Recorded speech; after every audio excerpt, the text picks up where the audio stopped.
That's why we come here, we get to spend a couple hours and enjoy all that, right? One thing we do want to mention is the various measures we have in place for COVID that we ask that you follow. While you're at your table eating and drinking, we understand you don't need to have a mask on, but if you get up, have to use the restroom, please put your mask on, or if you go down to the main bar, please put your mask on. We're doing everything we can here to help stay as compliant as possible because they've given it to us once before and taken it away. You know, we don't want that to happen here again. I mean, it's, how many times can you go through that yo-yo? So please, while you're up and around, please wear your mask. Now, having said that, what do you see? This guy up here without a mask. If I have a mask on and try to speak into the microphone, those of you that remember the Charlie Brown Peanuts cartoons, the teacher, wah, wah, wah, wah, that's what it sounds like. So while I'm up here, I won't have a mask on, but once again, I'm more than 6 feet away from you, so hopefully you don't feel too uncomfortable about that. Also, for those of you that have been here before, you know that I walk around between each whiskey and we have a conversation about it. I typically don't wear a mask when I do that. If that makes you uncomfortable, say something, because I do actually have a mask, and I will put it on. Or if you prefer I don't come to your table at all, which I certainly understand that, say something. Once again, we don't want to put anybody in an uncomfortable situation, so feel free to speak up. The thing to remember is I've been married for a very long time, so I don't get my feelings hurt or offended anymore. That doesn't happen. So feel free, if you're not comfortable, please say something. So we want everybody to have a good time and enjoy themselves, you know, with the understanding that there are a few rules that we do have to follow. Are there any questions about that at all? All right. Brian, did you want to come say something for us to get started? No, Brian's like, all done. All right, everything looked great. What are you doing, Peter? So, we're doing the blender's job. We did Cooper's Pros a few months back. All right, so as we started the new tradition going, we're going to talk about the distillery that it came from. So this one comes from the Middleton Distillery.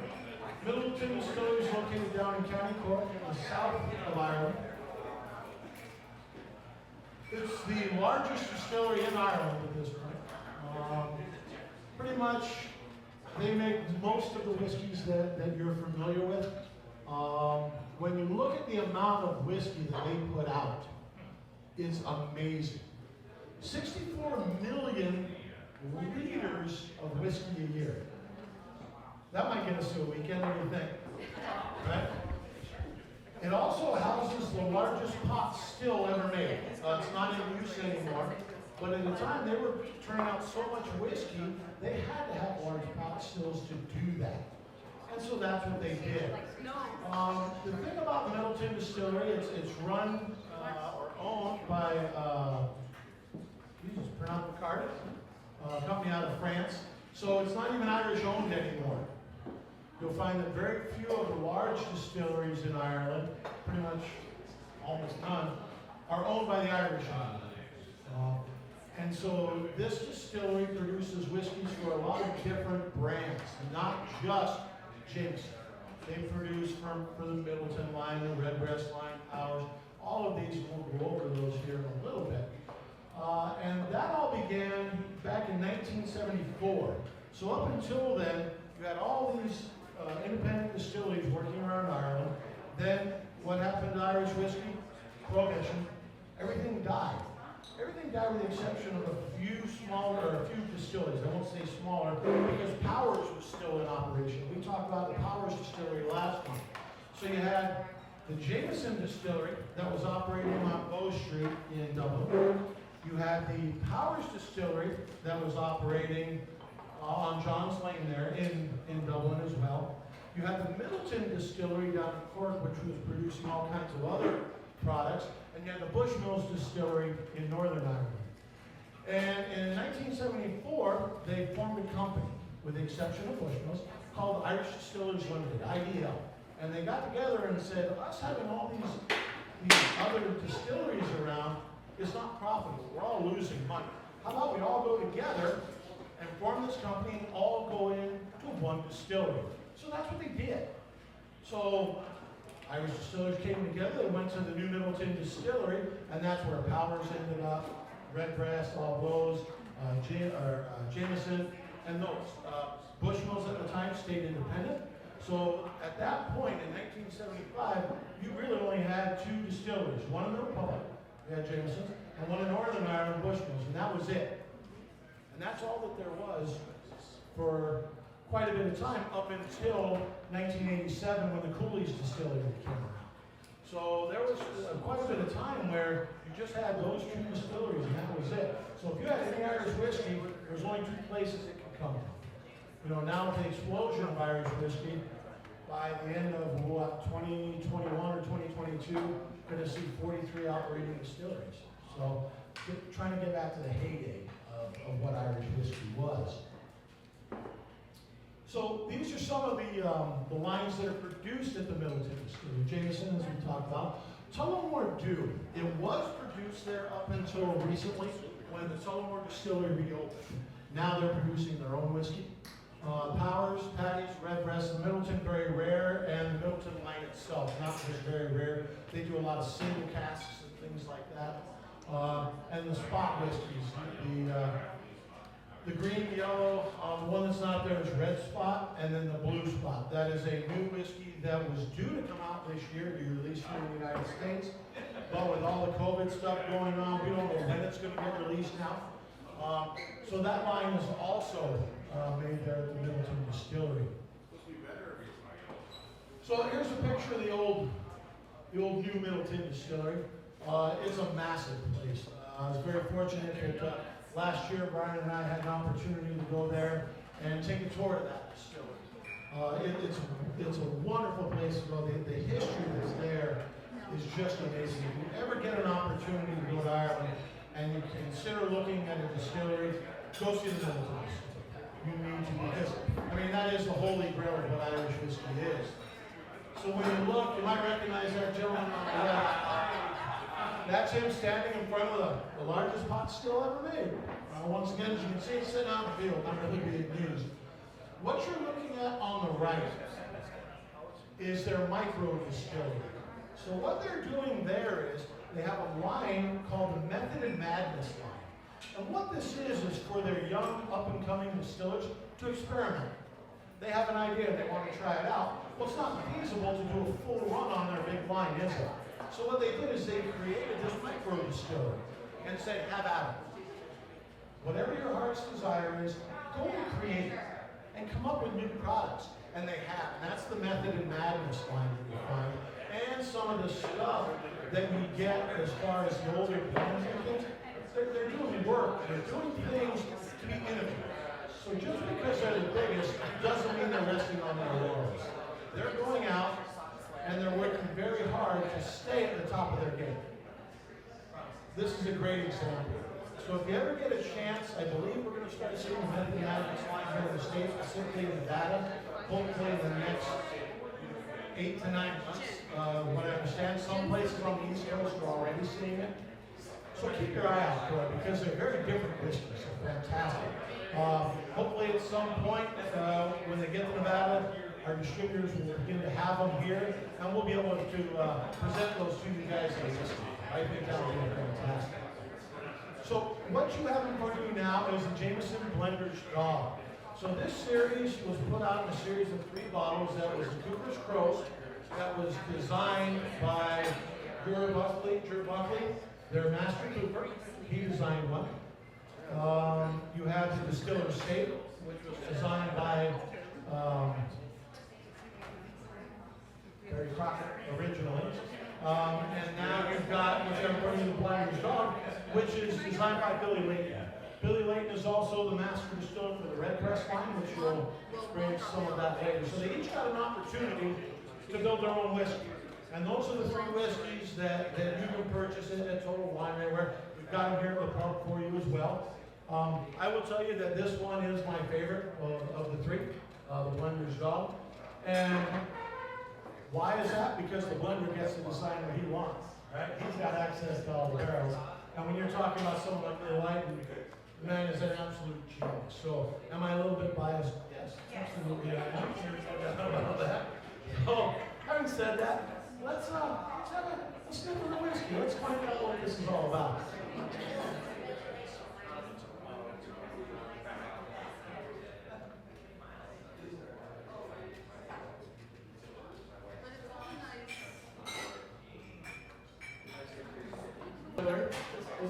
Bushmills 10-year-old single malt. So let's talk about the Bushmills Distillery. It's actually located in the town of Bushmills. It's a major metropolitan area in County Antrim with about 300 folks that live there. I believe pretty much every one of them works in the distillery. It has a distinction of calling itself the oldest distillery ever. An initial license was granted to them by Lord Antrim in 1608. Having said that, he granted it to a distillery in Bushmills, not necessarily the Bushmills distillery. So it's a bit of a bone of contention because the oldest actual documented Irish distillery is Kilbane. So they get to argue back and forth about who is the oldest, but Bushmills does lay claim to it because on every bottle that they produce is stamped 1608 in the bottle itself. So they're going to lay claim to that. For such a noteworthy brand, everybody's heard of Bushmills. When you go there, it's a super small area. The distillery is not real big. It takes you literally 15-20 minutes to go through the distillery tour and you're done. So for a company that turns out as much whiskey as they do and as much high quality whiskey, it's a fairly small operation when you consider how much they're turning out. Very historical area. The actual distillery that they operate in now is from the late 1700s, or part of it is. It did catch fire, had to rebuild. It was back then, everything was run off candle power, so yeah, we tended to burn things down a little bit more back then. But yeah, it's been in continuous operation for almost 200 years now, that specific distillery. So yeah, it's a very famous, very historical distillery. If you get a chance to visit this one, I know I mentioned the one in Cork, do this one as well because the scenery up there in Antrim is stunning. I can tell you when, there's a reason the British kept those 6 counties in the north, because they're gorgeous. There's no doubt about it. It is just some stunningly beautiful landscape there. And they turn out some great whiskeys. I mean, that's a wonderful thing. There's the old malting houses. Then you see those pagoda type chimneys on them, where they used to malt the barley. They don't do that there anymore. They're just for looking at now. And you can see once again there are 3 pot stills that they have there for their distillation. The one thing about Bushmills is that they're famous for is their single malts. They do make some blends. The old Bushmills original, Red Bush, Black Bush, those are all blends. And then you get into the one we're doing tonight. The 10-year-old is a single malt. Their 16-year-old is a single malt. Their 21-year-old that we had a few months back is also a single malt. They have kept this line around for a very long time. The most recent addition is the Red Bush, which has been around, I think, 3 or 4 years now. Before that, the line hadn't changed in decades. And you can see with the explosion of Irish whiskey, everybody's adding on premium whiskeys and doing these things. And Bushmills, other than the 21, which they have had for decades, there wasn't anything else. Well, they announced, and I was reading in one of the blogs recently, that they're going to release a 28-year-old single malt to try to compete with some of the older whiskeys that some of the other distilleries, like we talked about Keeling a few months back, you know, they released a 24-year-old, a 28-year-old. I believe they're getting ready, if they haven't already, releasing a 32-year-old. Middleton releasing a 32-year-old, a 34-year-old. So Bushmills is trying to keep up by doing it. So hopefully, before too long, we'll see it. I don't know, once again, if we'll ever see it over here. I don't know what that release is going to look like. It could be something that you only find, you know, getting shipped over from Ireland or at an auction site. I have no idea how that's going to play out. But hopefully it's something that ends up like the Redbreast 47, where it was designed to be part of their core line, that is going to be constantly reproduced and re-released every year. Because that would be great for them. They need something to change it up a little bit, in my opinion. You sit and wait, pretty soon you'll find out that you fall behind. And with such a historic brand as Bushmills, I would certainly hate to see that happen to those folks. I really would. All right, so let's talk about the 10-year-old single malt. This is one of their highly awarded whiskeys. It won World Whiskey of the Year back in 2007. Always rated highly.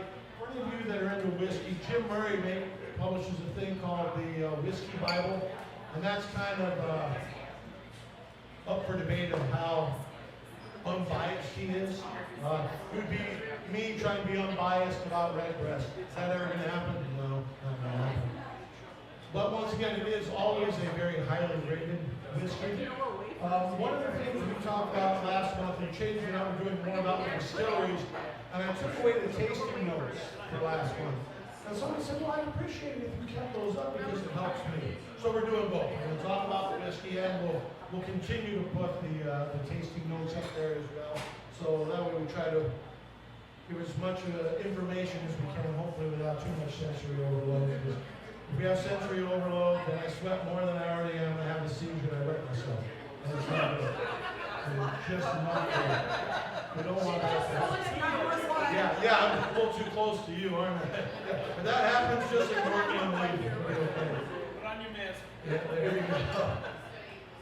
The one thing I do like about the 10-year-old is, when you get a chance to sample, when I shut the hell up, is it does have that nice malt flavor. If you like malt whiskey, you're gonna love the 10-year-old. There's no doubt about it.